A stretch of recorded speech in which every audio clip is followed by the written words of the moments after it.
Dun, dun, dun, dun, dun, dun, dun. Hey everyone, D here, and welcoming to our first edition of FandaVision! Flourish! I didn't throw it this time, that's awesome. I was doing that all day today. Welcome, so glad you guys could join us here as we dive into these last 3 weeks of WandaVision and discuss all things Marvel, all things Wanda, all things Vision, and a lot of stuff about Agatha.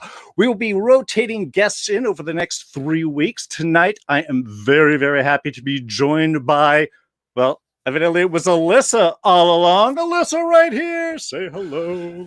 It was Alyssa all along. I'm sorry I don't have the pipes that Catherine Hahn has to sing my own theme song, but I'm super psyched to be here. I've been wanting to talk about this show for 7 weeks. I love this show, so I'm very happy to be here and get into it with you guys. So thanks for having me.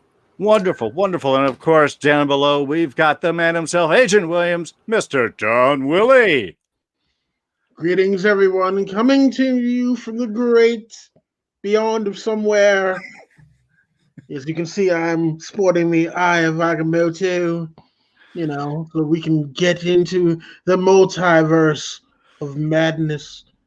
Perfect. WandaVision. Excellent. Getting us all in the mood. And want to be sure to thank everyone in the chat, everyone joining us in the archives. You've got the Rich Room hanging out here, fangirling and loving it, joining us live. Thank you so much for taking some time out of your evening. And for everyone watching in the archive, if you do enjoy this review, please be sure to like and subscribe.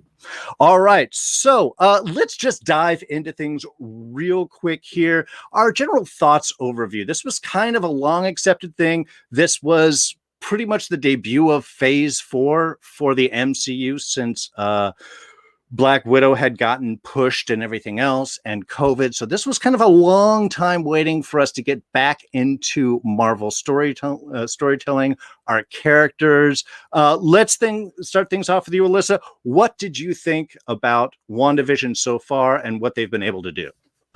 Well, first of all, I just want to comment on there being a whole year off of Marvel.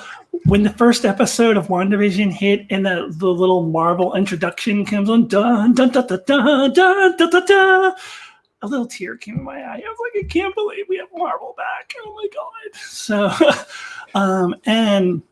I just can't imagine a better way to get back into Marvel. I am absolutely loving this show.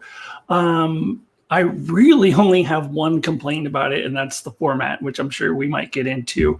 But it's really, for me, having always been a huge fan of shows like Lost, where you theorize and just go nuts and sometimes overthink and over-theorize, but it's so much fun, and I don't really feel like I've had that experience a whole lot in recent years. And it's set in the Marvel universe. And it also has the sitcom nostalgia. I was a big sitcom person when I was a kid. And so all of those things, and I'm sure more that we'll get into, like the great characters, it's just a brilliant combining of characters from different franchises.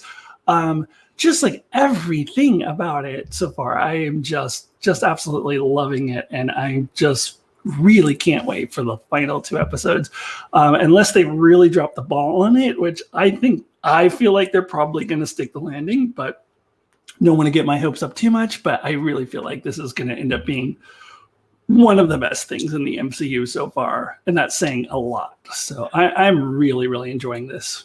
Yeah, as cautious as Marvel is and how well they have been doing episode by episode, yeah, I would be very surprised if they didn't stick the landing on this one. Don, what about yourself? What has been your impression of WandaVision so far? What they've been doing? How it's been presented? Has that, just your general overview? When I first heard about them making WandaVision, I wasn't sure about it. Because it's like, it's a show with Wanda and Vision. How does he even come back? What is going on? And then episode 1 premiered, and episode 1 and 2, and I was like, oh, okay, this is interesting. And whoever is running the show has done their homework with regards to the nostalgia. So I'm like, oh, okay, I'm in. I want to see where all this goes. Them introducing Monica Rambeau. The reintroduction of Jimmy Woo. We got Sword. We got Darcy. Um, the cast of characters inside of Westview. I'm like, okay, this is very interesting. As Alyssa said, it had been a long time since I've seen anything Marvel, anything new Marvel. I've been watching Agents of S.H.I.E.L.D. with this guy here. But it was refreshing to see that they weren't just going to tread over the same ground. They found new ways of piquing my interest. And I can't wait for the last 2 episodes to see like how they are going to stick the landing. It's just how.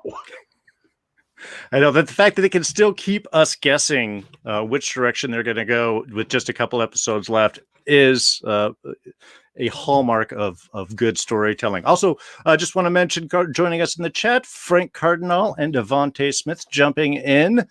Thank you so much for joining us. Yeah, I've been really impressed. When this started off, I was doing a lot of comparisons to Legion, which was the big FX show that dealt a little bit of Marvel storytelling. Very mind-bending, very amazing bit of storytelling, very warpy. And so when we were starting into this, I couldn't help but kind of do some comparisons. And I'm really glad that I dropped that quickly, because the shifting from genre to genre, moving up through the decades, well, I think initially it might have dragged a little too long for me, just a tiny bit. God, I got to give it up to the cast for being able to change the way they are portraying their characters in each of these decades. I mean, these are different styles of acting. Really, you're going from very large, almost on stage, to slowly getting smaller, to bits of winks in little directions. I mean, there's a lot going on, and really, I got to give it up to Elizabeth Olsen and Paul Bettany for really nailing those moments. So let's kind of get into our character bit. I think this would be a little more of an interesting way to sort of dive in. Let's start off with Wanda and Vision, them being the sort of center of this, and also kind of an interesting dynamic between the two of them, considering, well, Vision was dead and now he's back, and we get a lot of the energies of what that's like. And how maybe Wanda is processing that through this. So, Don, give us your thoughts on how Elizabeth Olsen has really worked Wanda in with this, how she and Vision have been portrayed, and what we think is going on there. All right. So, first off, Elizabeth Olsen is the anchor for the show, period, point blank.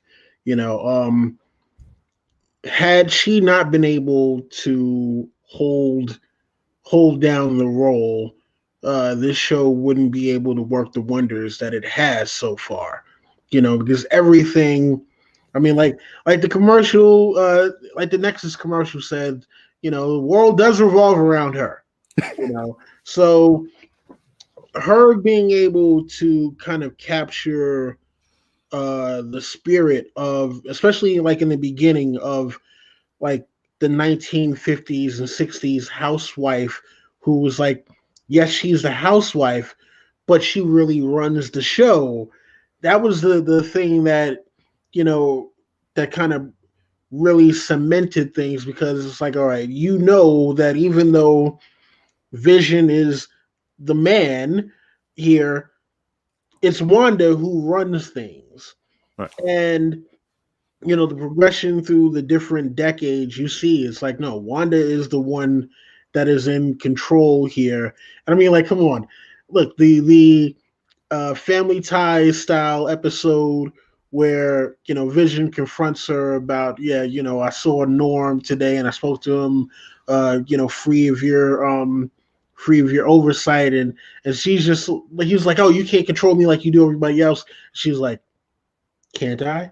And then rolls the credits. Like, oh my God, brilliant, brilliant. I mean, think of how many times we watch, shows in the 80s. I mean, come on, we were all around in the 80s. We've seen all those sitcoms, and at the end, you just see the credits roll, and then Paul Bettany. Paul Bettany is giving life to a character who is supposed to, he's a robot. Okay, he is a robot, and yet here we have Paul Bettany, who is an amazing actor, who's able to give Vision such character. It's like, yes, we know he is a robot, but he is one of the coolest robots to ever grace a screen whatsoever.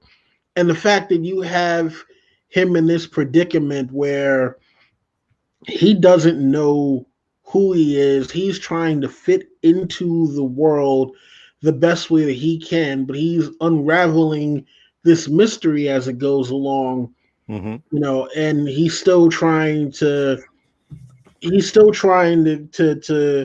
piece everything together and see how he fits into the whole thing. I mean, man, just like for example, the episode I was talking about where him and Wanda get into it, and he's like, stop lying to me. Why are there no children in Westview? I mean, just the questions that he asked that, in most sitcoms, these are things that, like they took things from sitcoms that were questions that we as the viewers have always had for years, and kind of threw them out there and had these characters asking the questions for us in the middle of the sitcom. And that was also one of the things that I loved about the back and forth dynamic between Wanda and Vision, because Vision doesn't know specifically that something is different about what he's living in. Wanda fully recognizes, like, yeah, this is the world that I created, even though she's like, I don't know how or why I did this. I just know that I was here one day and I want to keep this life. Right. So, well, that does sort of bring up some interesting things, because a lot of the energy is that dynamics of who is in charge and who can run things. Because like the scene that you had mentioned out when she rolled the credits, that's obviously her kind of in charge of things, but many things happen where she is also sort of surprised at what's going on. And I think that energy really works through this. Alyssa, what's your take on how Wanda's been really kind of working this, and especially that, because I think the dynamics between her and Vision are really what's important to set up the kind of greater mystery here as well. Yeah, the dynamics between these two characters and these two actors are amazing. It's to the point where, like, I was almost like a little surprised that this is really actually the first time that these two characters have been together in the forefront like this, been the star of a show or a movie. And it almost seems like, no, wasn't there a Wanda and Vision movie before that was all about, because it was just so seamless and how they took the forefront. But as far as Wanda and how she's partially in control, but the way that I'm reading it is that, well, it was Agatha all along. So that Agatha is the one who is, Wanda is the one who's producing the hex, is producing these powers, and Agatha is pulling the puppet strings. She is manipulating Wanda for her own yet to be determined purposes. So Wanda is definitely the one who's created this sitcom world, but she is not in control. And in the beginning, I think she does think that she's in control, and I think we, the viewers, are meant to think that she is in control. But as time goes on, you get more and more doubtful about that. She herself becomes more and more doubtful about that, and you start to see that she. Well, maybe I'm actually waiting. I don't really know what's going on here. Maybe I'm not actually in control. But I think that she herself believed that she was in control of everything in the beginning. And then when she started thinking about it, no, wait, how did this happen? I'm not actually sure. And as time goes on, she more and more is realizing that she's not in control at all. And as we just saw at the end of this last episode, who really is in control, that doesn't mean that Wanda is not the one. It doesn't mean that Wanda's not the one who's creating everything. She still is, but I believe Agatha is the one pulling the strings, who is manipulating her to her own purposes. And it was interesting to see her come to that realization over time. And someone pointed out to me, I think it was probably a video that I watched, if you juxtapose each episode at the beginning, Wanda or Elizabeth Olsen is the one who's saying previously on WandaVision. And if you play them all back to back, it gets progressively more and more depressed. Like the first episode, she's previously on WandaVision. And by the latest episode, she's like previously on WandaVision. Like it goes progressively. You can, and that's just another brilliance of the show, that they just pay attention to every little detail like that it reflects her progression through, not only like realizing she's not in control, but I feel like losing energy. I feel like there's some kind of energy draining that Agatha is doing of some sort, and that's. Well, I do believe there was a Yo Magic commercial that seemed to allude to a certain inability for even magic to keep one sustained over a long period of time. But yeah, well, I think you hit on some interesting really points right there. Is we're seeing the slow degradation in some way of Wanda. When the show starts off, she is very much in control of the world. They don't even know why they're there. And as time goes on, the realization that this is wrong, the realization that things are, the dynamics as Vision starts, I think, to pull away from Wanda, noticing that she's not being straight with him entirely. All of this really underlaid, I think, nicely with reinforcements of dealing with grief and loss. Even the opening episode, we have the hearts when they're choking and he's falling back, and the wife is just laughing like, no, it's fine. Like this tragedy, we're trying to ignore it. We're trying to just move on. The kids are growing in order to try to avoid the stress of loss or change, that just time will allow things to be matured, and you will suddenly be older and it will be in the past. The episode again that Dawn brings out when Elizabeth Olsen, when Wanda rolls the credits, that's all evasive. Vision's trying to connect and trying to have a conversation, and she doesn't want to face that reality.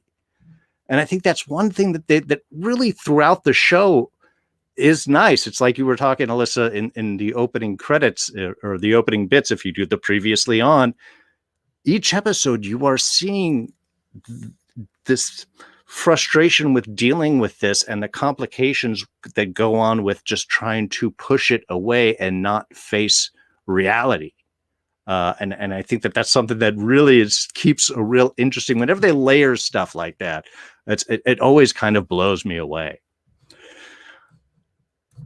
Okay, well, I want to say a few questions we've got here in the chat. Now, Frank also mentions Lucille Ball back in the Lucy days, also another housewife that really ran the show very much. Devante, episode 2 was when she knew that the show was going to work for her. Envy Warren wants to know, what did we think about the opening of the show? The show opening really threw me off, and then added Vision. Well, the recent one, yes, was all very Wanda open. But I do love how each episode is paying an homage to a very specific style and time frame. What was it? Dick Van Dyke was the first one, kind of in the 50s. We get Bewitched, in the 60s, which was nice because Bewitched also changed from black and white to color halfway through the run, and they do that change at the end. We had the Brady Bunch for the 70s with, I think, anybody think of Partridge Family? Yeah, the theme song was very Partridge Family-esque, I feel. The song for me. Yeah, excellent. WandaVision. And then you had the Family Ties for the 80s. And Growing Pains.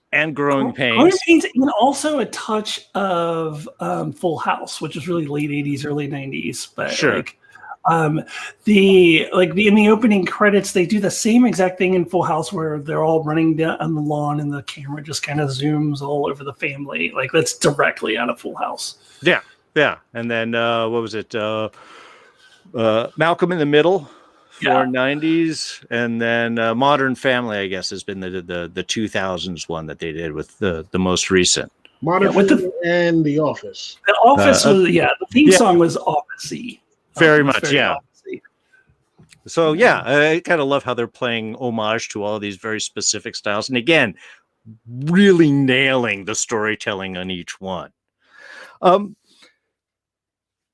Now, while that is an interesting acting experiment and presentation experiment, did that work for you guys?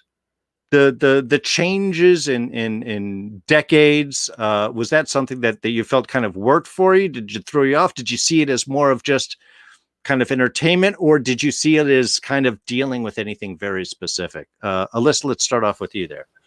It did work for me, but I think as you might have alluded to at the beginning, it took a little bit. And this is what kind of I was talking about. The only complaint that I have is the format. I would have preferred either a binge. I would have loved to binge this whole thing, or the Amazon Prime format. I think would have been perfect, where they have the first 3 episodes all at once, whereas this one had the first 2 episodes in 1 week, and then the next week you had episode 3. And so we're 2 weeks in, and we haven't seen anything beyond this sitcom trope. And I've heard that more casual viewers kind of bailed because it's like, what is going on here? And I was losing patience. I was like, okay, this sitcom thing is great, but what's actually happening here? Let's see something real here. So if they had done all 3 of those episodes, week 1, and then week 2, we're getting into Sword, we're getting into Monica Rambeau, we're getting into Jimmy Woo and Darcy, I think that would have worked better for me. So it was kind of a slow burn. But I have since gone back and rewatched those episodes now that I have seen the episodes that come after, and I enjoy them much more, and I'm able to appreciate them a lot more. Because at the time I was like, okay, all right, sitcom, yes. Well, what's happening? Let's get on with what's real, like what's really happening. I think it took a little too long for my taste to get to episode 4. We're like 3 weeks in before we get to that point. And I would have preferred to get to that point sooner. But just taking a step back and looking at how they incorporated each decade into the storytelling and how into their acting and how that affected the story in each episode, I think is brilliant. I think it's really, really well done. That's only my one complaint is the delivery of the show. I think they could have gotten us to Sword and what's really going down a little sooner. But just taking a step back and looking at how the sitcom tropes were used, I think is amazing. Like I don't know how much better they could do it. Right on. Don, what about yourself? Did you find that the genre changes worked to contribute to the storyline for you? Did it distract for you? I think, like what Alyssa was saying is true about the first 2 episodes. I think for the casual viewer, like people who aren't really like into it, who may not want to give it that chance, I think instead of them having it be revealed at the end of episode 1 that there was someone watching the TV show, I think it should have started out with them, sword base, and maybe not give full details, but maybe started out from Darcy, putting the or no, started from Darcy getting the TV and turning it on, and then boom, you jump into WandaVision because it's like, okay, we know who she is. Why is she watching a show about Wanda and Vision? You know, I think that might have drawn people in a little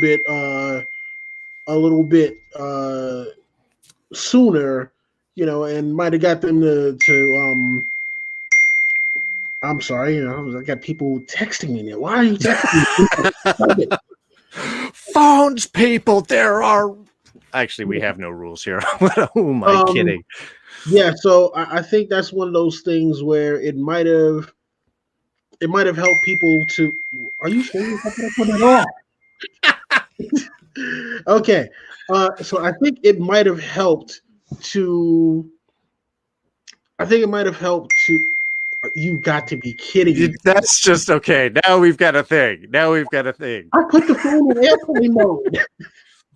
I think Mark is watching the show and he is now texting you just to interrupt you at the right moment. Oh my God. All right. This can't be real. And the worst part about it is it's coming through it's not even coming through the phone. It's coming through my computer. Okay. Yeah, I was going to say it's a very clear, very crisp ding there. Okay. No, this happens to me all the time. And the people who usually text me, I have now started telling them, don't text me for the next 2 hours or hour or whatever, because it was happening to me all the time too. I figured it. That's the smooth production work you come for here, isn't it? Where did I leave off that? Okay, so yeah, I think it would have worked out better for the casual viewer if they would have started out, you know, knowing like, okay, there's somebody watching this. So this way, you know, people can say, okay, we know who this character is and how in the world is it that she's watching a TV show with Wanda and Vision, or why. So this way, you know, it's not just a thing of, okay, why do Wanda and Vision have a sitcom? Now it's, why do Wanda and Vision have a sitcom, and why is the girl from Thor watching their sitcom? You know, I think it would have added a little more intrigue from the beginning rather than it be revealed at the end. Like, oh, this is something that somebody is watching, and then, you know, them pushing it off for a few episodes as to who it is and how they got there. So yeah, you would appreciate it a more of a smoother MCU start transition into the show. Yeah, I think the real world integration, I think, would have worked to ease people into it a lot more. Right. Yeah, Devontae in the chat, by the way, totally disagreeing with you. Think it works better just throwing people into the deep end with no warning. Casuals were going to come back anyway. I think that's a fair thing. Yeah, I mean, I understand that. I mean, I agree with Alyssa in the fact that I think there was a little bit of that drag just in the beginning. I could definitely say rewatching it, you're picking up a lot more things, and stuff definitely works a lot better on rewatch once you kind of know more about where the overall story is going on. But one thing that story has done is brought back some awesome characters and introduced us up to some new ones. So let's talk about maybe the more minor characters, but definitely someone that we have met before. Jimmy Woo, Agent Jimmy Woo with the fancy card tricks. Let's see if I can do that again. I've been practicing this all weekend for this show, everybody. See, it's inspiring us to develop new skills. But yeah, Jimmy Woo was kind of a fun character and something that people think being more comical, I think, initially, but I've actually found him to be a very straightforward agent, maybe with a little quirkiness. But I think it was perfect how we get him tied up with Darcy from Thor, who is now a doctor, a little more capable, and I like the little dynamic we get going out there. So I'm going to try and throw in Jimmy Woo and Darcy as kind of one, because I like that kind of gathering, and then we'll get to a few of our other more important characters. Alyssa, let's kick things off with you. What's your feeling on Agent Woo? Well, it's funny you bring up the card trick because I have concluded, I don't know if they've explicitly stated this, but I believe that Jimmy Woo did not blip, that he has been working day and night for the past 5 years on that card trick. That he learned from Scott Lang. There's even a scene in Ant-Man where in the Wasp where he's like practicing it and cards are flying everywhere and somebody just walks in on him. He's like, "Don't you ever knock?" And like, so I think that he has been. I don't think he blipped. I think he has been working on that for the last 5 years. I like that. But you know what, Jimmy Woo didn't stand out to me too much in the Ant-Man movie. He wasn't even really the funniest character in that movie. He was okay. He didn't bother me or anything, but he didn't stand out to me. Darcy in the Thor movies, I kind of thought was a silly side character. I didn't really care for her that much in the Thor movies. But then bringing them both together in this format was just, I don't know who the genius was who thought it was just brilliant. Like somebody should get a raise around here. Whoever came up with this idea, because the chemistry between these two characters is unbelievable. And I love both of these characters so much now. And whereas before, and it's not like I actively disliked them, but I was just like, they didn't really stand out for me. But just the charisma of each of these characters and how they fit together. And I agree with you. Jimmy Woo, really was, and the Ant-Man Wasp really played as a comedic character at the beginning. Here he was played as a comedic character. But then, there's that scene when him and Monica just started kicking all those sword agents' asses. And I was like, wow, Jimmy Woo actually could kick some ass. Like, I didn't know he had that in him. You're starting to see different sides of them. So these characters are really coming on to their own, to the point where there's like fan outcry for a Jimmy Woo series. Like people want a Jimmy Woo series, that this is how good he's been in this show. And him and Darcy together have been, it's just like you take your chocolate and you take your peanut butter and you put it together and like, I don't like who thought of this. It was just, you never would have thought that it would have worked, but it's so good. It does. Yeah. Silva Surfa in the chat, I think, explains it perfectly. Dorks are more important than casuals. And yeah, they're two dorks that have found each other on a sword base. And they're going to kick ass. Don, what about yourself? What's your take on Agent Woo and Dr. Darcy? Love them both. It's funny because Jimmy Woo in the comic books, oh my God, you got to be kidding me. Jimmy Woo in the comic books is actually an agent of S.H.I.E.L.D. So, when he got introduced in Ant-Man and the Wasp, I was like, I wonder if at one point before the FBI, he was an agent of S.H.I.E.L.D., but it doesn't seem as though he was a S.H.I.E.L.D. agent in the MCU. So, it was a little weird at first for him to be the kind of goofy, dorky guy who's like, I had Elliot Ness posters on my wall when I was a kid. It was like, that's not who he was, but hey, it's the MCU version. And, so when him and Monica start kicking ass, I'm like, oh yeah, he is an FBI agent, so he should be able to fight a little something. Look, Darcy, I've always liked, mainly because I have a crush from Kat Dennings, but that's neither here nor there. I know a lot of people were kind of, they felt like her character was annoying. Like, she was an intern. That's part of being an intern. You're supposed to be annoying. Yeah, I mean, I'm sorry. I like, how many super cool interns do you know? Interns are sitting there trying to learn something to better themselves. And now she's a doctor. Okay. Yeah. So, screw you guys with all your comic relief. Damn it, the world needs some comic relief right about now, okay? we got two comic relief characters who I think definitely like bringing them together, genius.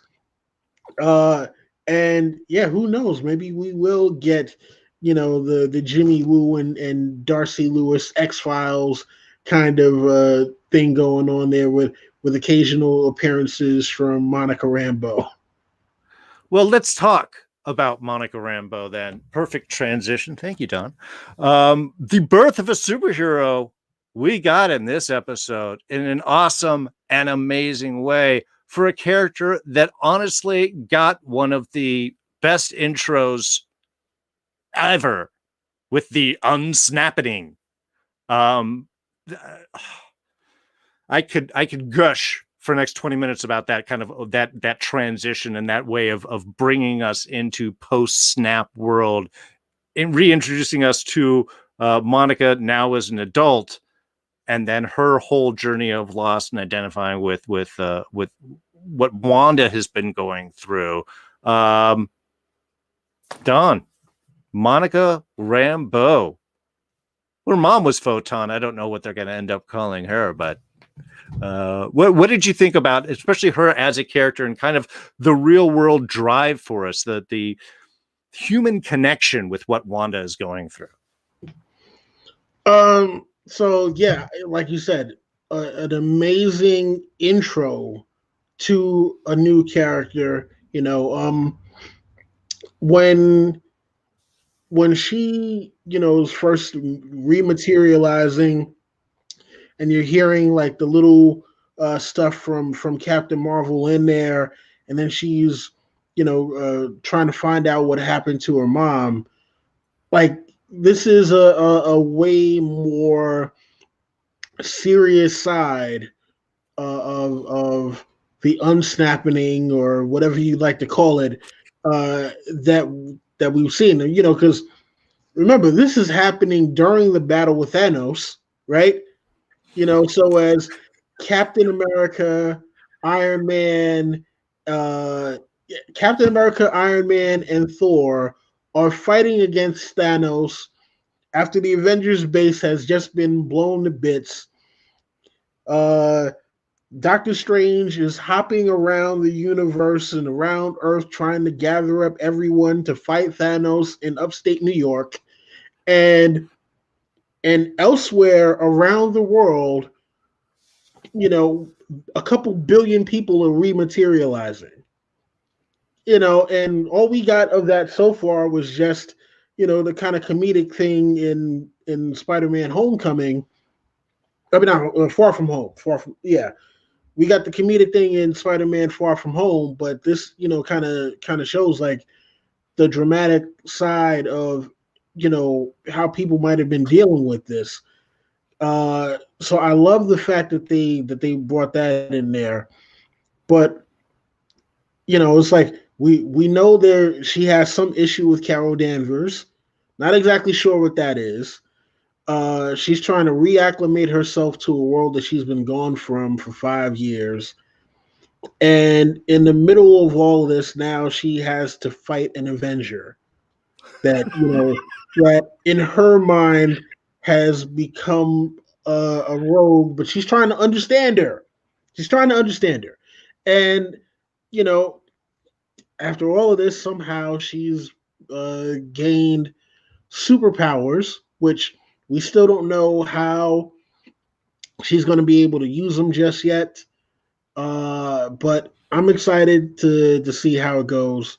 And yeah, I mean, listen, Monica Rambeau was someone in the comic books that kind of got sidelined for a while. I'm glad to see her get her shine. Yeah, for sure. Alyssa, what has been your take on Monica's journey through WandaVision so far? So it's really interesting I got to keep in mind that the way that they set up this timeline is that this is all taking place roughly 3 weeks after she just re-snapped, like reappeared, and was. I mean, if you think of it, and I agree, that scene was amazing. It's just one of my favorite scenes in the entire MCU. Honestly, it was so good. That she, she's in the hospital room, and as far as she knows, she's sitting there with her sick mother, and all of a sudden she's like, "No, I'm sorry, it's 5 years later, and your mother died 3 years ago." What? What? I mean, can you imagine like something like that happening? Like, as far as she knew, her mom was just right there, and now she's been dead for 3 years, and this is only 3 weeks later. So she is obviously still having to process this and deal with this. So what I find very interesting of what they're doing with this character is how she's able to relate with Wanda and Wanda's grief of Vision's death, which seems to be the catalyst for everything. This seems to all be coming from Wanda's grief, and Agatha seems to very much be taking advantage of that. So it was this past episode, I thought the scene between the two of them was very poignant, that where it really seemed like Monica was reaching Wanda, connecting with her on this grief that they both have experienced in different ways. But then, of course, Agatha comes in and cuts that off, because that's no good for Agatha. I find Monica's journey, character arc, very, very interesting, and especially as how it relates to how it kind of parallels with Wanda, and how she can genuinely like feel for Wanda because she's kind of experiencing her own sort of grief. Right. And I think that was kind of important too, because the one thing that Monica focused on throughout all of her encounters with Wanda is how much she can identify, how much but when the speech when Wanda came out of the hex, and she's like, you're a psychic who brought a sword agent into your home. On some level that I am an ally, especially with the conflicts with her boss. She's constantly reinforcing that Wanda's not the villain, even if Wanda might be unsure if she is. And I think the way that the show kind of played with this was all Wanda's thing, and this was Wanda's creation, was perfect. Though, as we find at the end here, that it was Agatha all along. Agatha Harkness. Now, this is not necessarily a big surprise for most people. I think there's been a long chat on the net since the show first off that Agnes was going to be Agatha Harkness. And if we can just give a round of applause for Miss Catherine Hahn right here, who is just amazing in this role. Now, the MCU has been really good with swerves. And while it has been Agatha all along, and the show has told us, I'm still not entirely convinced that she's the total villain. Now, it's played that. As I said, I went through when I watched all of the introductions for Agatha for each one. When she first shows up, her introduction is charmed to Wanda, a nice little magical reference. Second one, episode 2, oh, it's the star of the show. Obviously, hosting that this is a show. We don't see her in episode 3. No, we do in episode 3. We don't see her in episode 4. We see her at the end. We see her at the end of 3 when she is messing with visions and kind of relaying that the world is a little fake. Yeah. Let's see. In 5, she shows up. It's Hi Kids. She talking to Vision and Wanda, or is she talking to the 2 babies that were just born? 6, she also messes with Vision out in the car. And 7, the first thing she does is takes the kids. So each one is definitely implying that she is latching onto Wanda and pushing Vision away. She is letting Vision know that there is something wrong with the world while she is sort of messing with Wanda. But is she... I don't know, what do you think Agatha is? I'm not going to jump in right here, but I want to spend the rest of this time that we have talking about Agatha. I'm going to start things off with you, Alyssa, here, since we know it really was you all along. What is Agatha's... What is her purpose? What is she going after? Do you really think she is the villain, or do you think this is another little MCU swerve to reveal something else? I think she is, in very least, in cahoots with a villain. Excuse me. Whether you want to say that's Mephisto or whoever else, any other number of theories you can throw in there. I still think Mephisto is a possibility, but I think there's a number of possibilities that it could be. But I do feel like she is in cahoots with a villain, and it's possible in the end of this, all of this, maybe she is also being played by this villain, and maybe she comes out of this, maybe not in WandaVision, but in some future MCU project, ends up, as Wanda herself did, going from bad to good and end up on the side of the good, because she ends up getting played by this villain, possibly. But I do feel like she is a villain right now, and she is possibly. I think I mentioned before, like, I really feel like she is draining Wanda's energy.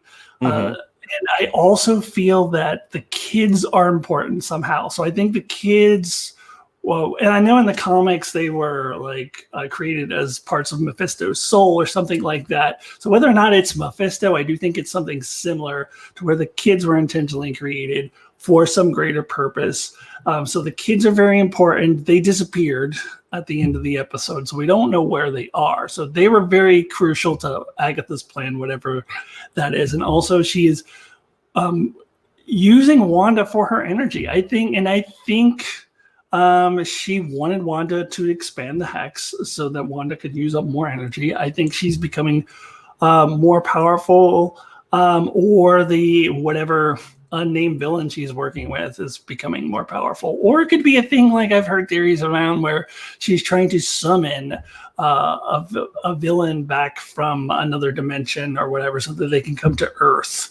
And she's trying to get all of this power. So there's multiple theories like that out there, but I do believe this is for some greater villain that we are going to see. So I don't think Agatha is the big bad here, but I do think she's in cahoots with this villain. And Agent Williams here in our private chat is reminding us to not forget about Pietro. So who is... Which? I can't remember who that guy is. Who clearly, they made very clear in this last episode, is either working with Agatha or being manipulated by Agatha or possibly created by Agatha, or he could be a manifestation of Mephisto or whatever. Or I also think he may have been created by Wanda in the same way that the kids were, but Agatha's controlling him. I don't know. There's a ton of possibilities there, but he's very clearly...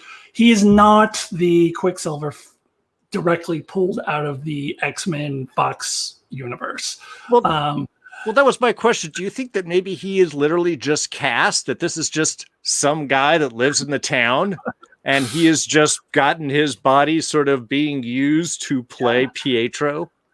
That could be a possibility. They could also say that they could end up saying that they're using the image of a Pietro from another universe for this purpose, but I don't think that it is actually the Pietro from the X-Men Fox universe at all. It's very clear that he's not. He knows that he claims to remember MCU Quicksilver's death. He knows things about Wanda's past. He knows that Vision has died. He knows all these things. There's no way if this was just another version of Quicksilver pulled in from another universe, he wouldn't know all of these things. So yeah, it could just be some random guy, and they just thought it would be fun to cast him as the same as the Quicksilver from the X-Men universe. It could be that they're somehow Agatha or whoever is using the image of Quicksilver from another universe. I think there's a number of possibilities, but to me, it's clear that this is not actually that Quicksilver, who was only ever called Peter. They didn't call him Pietro in that X-Men. He also moves like the MCU Quicksilver and not like the Fox Universe Quicksilver. Yeah, that's true. There's no like slow motion scenes where he's, they're playing, Sweet Dreams in the background or whatever, and he's like saving kids from a burning fire or whatever. It's very, much more similar to the MCU Quicksilver. Yeah. Devontae Smith thinks Pietro is Senior Scratchy. I've heard that theory too. Could be. Don, what about yourself? What are your thoughts on? Let's hit on both Agatha and Pietro before we close things out for this episode. All right, so I mean, obviously Agatha. Yeah. Oh my God. I remember when I first heard the theory about her being Agatha Harkness and all the little Easter eggs. I was like, "Yep, makes sense." Just waiting for the other shoe to drop at this point. Because she's the first neighbor that pops up out of nowhere and is always willing to help. And whenever Wanda needs help with anything, hey, it's Auntie Agnes is here. But again, playing on the sitcom trope of the nosy neighbor who, whenever the wife or the husband or anybody needs any help, just kind of pops in. And so I was like, okay, well, yeah, it makes perfect sense that she would be the villain because, hey, she's hiding right in plain sight. Now with the whole Pietro thing, no, I think it could be the Fox version, and I'll tell you why. Okay. Not just the fact that it was Evan Peters that got cast, but if you remember, there are also memories that he has that Wanda doesn't have. When he talked about the costumes that they had when they were kids, when they were in Sokovia, Wanda was like, I don't remember it like that. So maybe he's not the Fox version, but he could be another Pietro. Because also something that was kind of that I hadn't noticed until I rewatched it again was when he shows up, the alarm bells and the sword base that are right outside the hex went off. And those alarms were only really supposed to go off when the perimeter between the perimeter between the outside of the hex and the perimeter where the sword where like those little poles that Sword had set up. Right. Those were only supposed to go off when somebody came through the barrier. That's right, because they did establish that before when she got tossed back out as we have someone moving through the barrier. I didn't pick that up. Nice. Right. So he came from outside. Now, where he came from, that still remains to be seen. And whether or not he is still under Agnes's control also remains to be seen, because think about it. Agatha has been doing this the whole entire time. She's known what's been going on. And obviously she's trying to get the kids to age up for some reason, because she killed the dog to try to get them to grow up even further. And Wanda was the one who was like, nope, don't do it. You're gonna have to learn how to deal with the pain. You just can't age out of the pain and think that that's what's going to happen, that things are going to be okay just because you grow up faster. So, it's like, all right, well, the questions that he was asking her are things that Agatha should have already known, Right. because if she's the one that's been manipulating Wanda all this time, why in the world would she have to send Quicksilver to ask, hey, how are you doing all of this stuff? She should know already. She should have been able to get in Wanda's head. So, yeah, I do believe that maybe she is not the ultimate villain. But, yeah, she is definitely in cahoots with whoever the ultimate villain is. And remember, this is supposed to tie into Doctor Strange. Yes, this guy. Yeah. Doctor Strange in the Multiverse of Madness. So, to me, that means that I don't think that they would make Agatha Harkness the ultimate villain. Take her from here and then make her the bigger villain in Doctor Strange. So I think that she's probably the pawn of whoever the villain is going to be for that movie.